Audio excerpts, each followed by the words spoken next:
अध्याय 7 भगवत ज्ञान।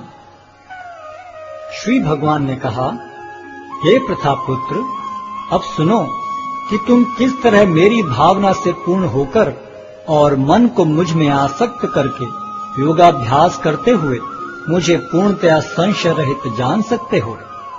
अब मैं तुमसे पूर्ण रूप से व्यवहारिक तथा दिव्य ज्ञान कहूंगा।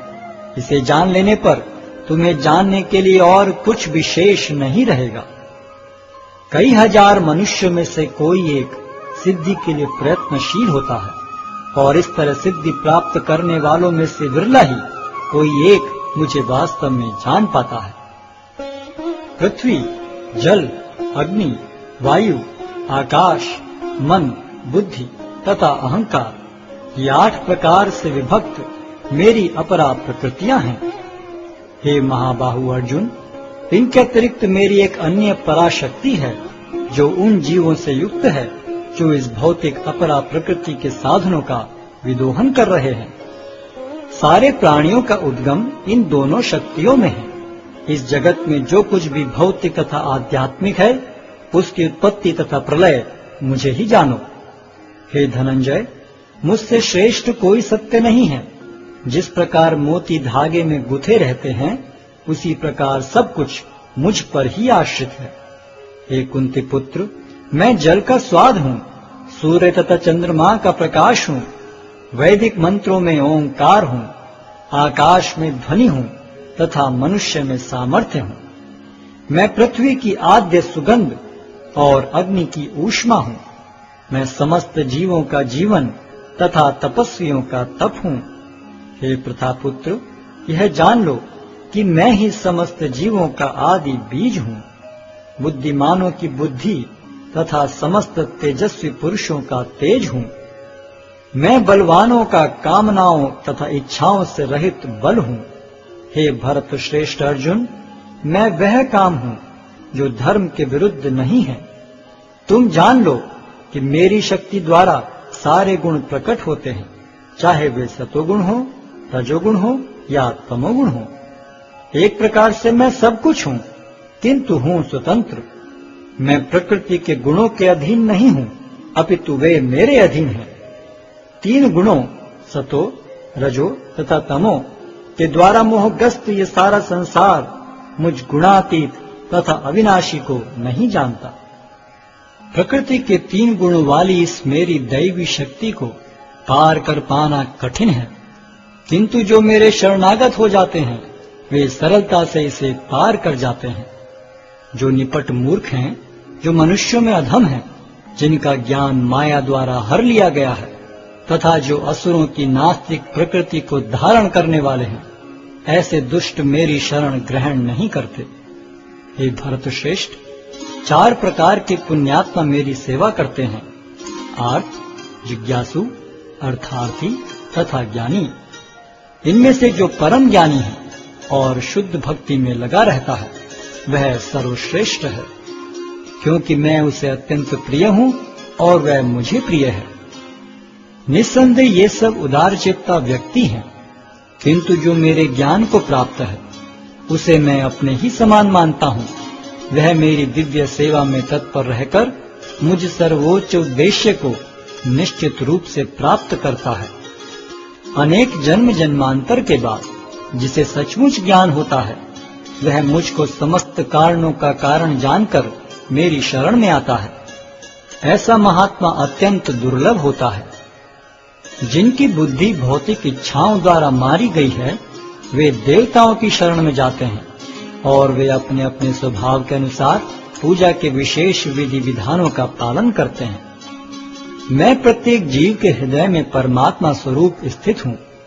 जैसे ही कोई किसी देवता की पूजा करने की इच्छा करता है, मैं उसकी श्रद्धा को स्थिर करता हूँ, जिससे वह उसी विशेष देवता की भक्ति कर सके।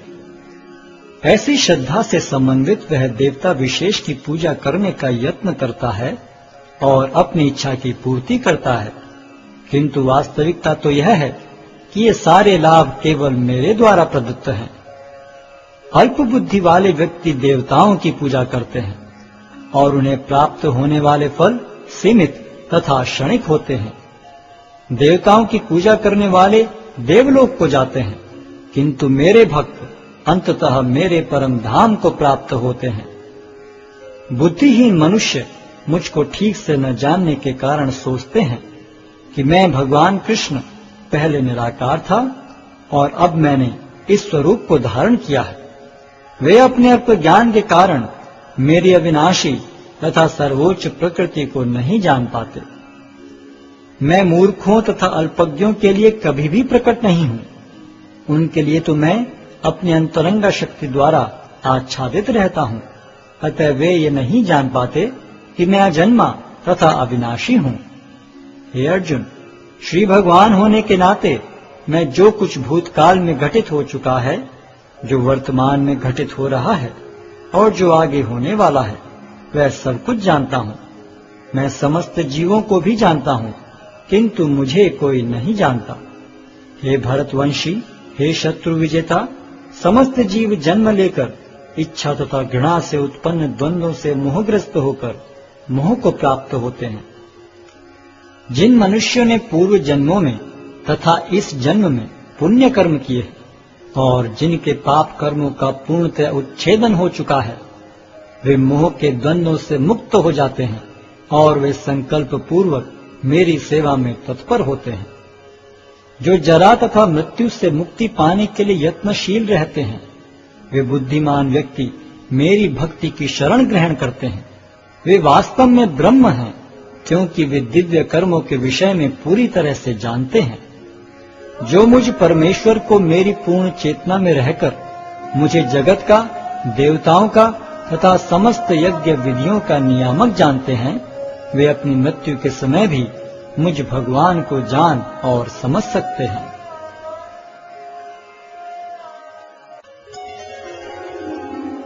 अध्याय 8 भगवत प्राप्ति।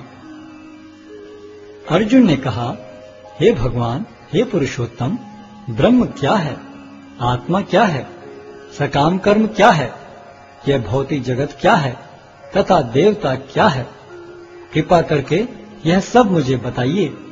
हे मधुसूदन, यज्ञ का स्वामी कौन है और वह शरीर में कैसे रहता है?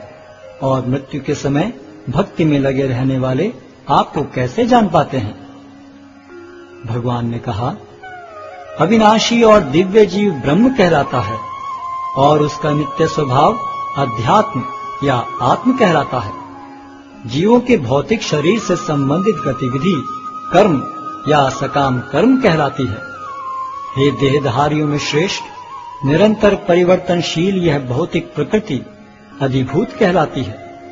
भगवान का विराट रूप, जिसमें सूर्य तथा चंद्र जैसे समस्त देवता सम्मिलित हैं, अधिदैव कहलाता है तथा प्रत्येक देहधारी के हृदय में परमात्मा स्वरूप स्थित मैं परमेश्वर अधियज्ञ कहलाता हूँ। और जीवन के अंत में जो केवल मेरा स्मरण करते हुए शरीर का त्याग करता है, वह तुरंत मेरे स्वभाव को प्राप्त करता है। इसमें रंच मात्र भी संदेह नहीं है। हे कुंती पुत्र, शरीर त्यागते समय मनुष्य जिस जिस भाव का स्मरण करता है, वह उस भाव को निश्चित रूप से प्राप्त होता है। अतएव हे अर्जुन, तुम्हें सदैव कृष्ण रूप में मेरा चिंतन करना चाहिए और साथ ही युद्ध करने के कर्तव्य को भी पूरा करना चाहिए। अपने कर्मों को मुझे समर्पित करके तथा अपने मन एवं बुद्धि को मुझ में स्थिर करके तुम निश्चित रूप से मुझे प्राप्त कर सकोगे। हे पार्थ, जो व्यक्ति मेरा स्मरण करने में अपना मन निरंतर लगाए रखकर अविचलित भाव से भगवान के रूप में मेरा ध्यान करता है, वह मुझको अवश्य ही प्राप्त होता है। मनुष्य को चाहिए कि परम पुरुष का ध्यान सर्वज्ञ, पुरातन, नियंता, लघुतम से भी लघुतर, प्रत्येक का पालन करता, समस्त भौतिक बुद्धि से परे, अचिंत्य तथा नित्य पुरुष के रूप में करे। वे सूर्य की भांति तेजवान हैं और इस भौतिक प्रकृति से परे दिव्य रूप हैं। मृत्यु के समय जो व्यक्ति अपने प्राण को भवों के मध्य स्थिर कर लेता है और योग शक्ति के द्वारा अविचलित मन से पूर्ण भक्ति के साथ परमेश्वर के स्मरण में अपने को लगाता है, वह निश्चित रूप से भगवान को प्राप्त होता है। जो वेदों के ज्ञाता हैं, जो ओंकार का उच्चारण करते हैं और जो संन्यास आश्रम के बड़े बड़े मुनि हैं वे ब्रह्म में प्रवेश करते हैं। ऐसे सिद्धि की इच्छा करने वाले ब्रह्मचर्य व्रत का अभ्यास करते हैं। अब मैं तुम्हें वह विधि बताऊंगा जिससे कोई भी व्यक्ति मुक्ति लाभ कर सकता है। इस योगाभ्यास में स्थित होकर तथा अक्षरों के परम संयोग यानी ओंकार का उच्चारण करते हुए यदि कोई भगवान का चिंतन करता है और अपने शरीर का त्याग करता है तो वह निश्चित रूप से आध्यात्मिक लोकों को जाता है। हे अर्जुन, जो अनन्य भाव से निरंतर मेरा स्मरण करता है उसके लिए मैं सुलभ हूँ, क्योंकि वह मेरी भक्ति में प्रवृत्त रहता है। मुझे प्राप्त करके महापुरुष जो भक्ति योगी हैं कभी भी दुखों से पूर्ण इस अनित्य जगत में नहीं लौटते, क्योंकि उन्हें परम सिद्धि प्राप्त हो चुकी होती है। इस जगत में सर्वोच्च लोक से लेकर निम्नतर सारे लोग दुखों के घर हैं, जहाँ जन्म तथा मरण का चक्कर लगा रहता है। किंतु हे कुंती पुत्र, जो मेरे धाम को प्राप्त कर लेता है वह फिर कभी जन्म नहीं लेता। मानवीय गणना के अनुसार 1000 युग मिलकर ब्रह्मा का एक दिन बनता है और इतनी ही बड़ी ब्रह्मा की रात्रि भी होती है। ब्रह्मा के दिन के शुभारंभ में सारे जीव अव्यक्त अवस्था से व्यक्त होते हैं और फिर जब रात्रि आती है तो वे पुनः अव्यक्त में विलीन हो जाते हैं। जब जब ब्रह्मा का दिन आता है तो सारे जीव प्रकट होते हैं और ब्रह्मा की रात्रि होते ही असहायवत विलीन हो जाते हैं। इसके अतिरिक्त एक अन्य अव्यक्त प्रकृति है जो शाश्वत है और इस व्यक्त तथा अव्यक्त पदार्थ से परे है। यह परा और कभी नाश न होने वाली है। जब इस संसार का सब कुछ लय हो जाता है तब भी उसका नाश नहीं होता, जिसे वेदांती अप्रकट तथा अविनाशी बताते हैं, जो परम गंतव्य है, जिसे प्राप्त कर लेने पर कोई वापस नहीं आता, वही मेरा परम धाम है। भगवान जो सबसे महान है अनन्य भक्ति द्वारा ही प्राप्त किए जा सकते हैं। यद्यपि वे अपने धाम में विराजमान रहते हैं तो भी वे सर्वव्यापी हैं और उनमें सब कुछ स्थित है। हे भरत श्रेष्ठ, अब मैं तुम्हें उन विभिन्न कालों को बताऊंगा जिनमें इस संसार से प्रयाण करने के बाद योगी पुनः आता है अथवा नहीं आता। जो पर ब्रह्म की ज्ञाता है वे अग्निदेव के प्रभाव में, प्रकाश में, दिन के शुभ क्षण में, शुक्ल पक्ष में या जब सूर्य उत्तरायण में रहता है, उन 6 मासों में इस संसार से शरीर त्याग करने पर उस पर ब्रह्म को प्राप्त करते हैं। जो योगी धुएं, रात्रि, कृष्ण पक्ष में या सूर्य के दक्षिणायन रहने के 6 महीनों में दिवंगत होता है वह चंद्रलोक को जाता है, किंतु वहां से पुनः चला आता है। वैदिक मतानुसार इस संसार से प्रयाण करने के 2 मार्ग हैं, एक प्रकाश का तथा दूसरा अंधकार का। जब मनुष्य प्रकाश के मार्ग से जाता है तो वह वापस नहीं आता, किंतु अंधकार के मार्ग से जाने वाला पुनः लौट कर आता है। हे अर्जुन, यद्यपि भक्तगण इन दोनों मार्गों को जानते हैं किंतु वे मोहग्रस्त नहीं होते, अतः तुम भक्ति में सदैव स्थिर रहो। जो व्यक्ति भक्ति मार्ग स्वीकार करता है वह वेदाध्ययन, तपस्या, दान, दार्शनिक तथा सकाम कर्म करने से प्राप्त होने वाले फलों से वंचित नहीं होता। वह मात्र भक्ति संपन्न करके इन समस्त फलों की प्राप्ति करता है और अंत में परम नित्य धाम को प्राप्त होता है।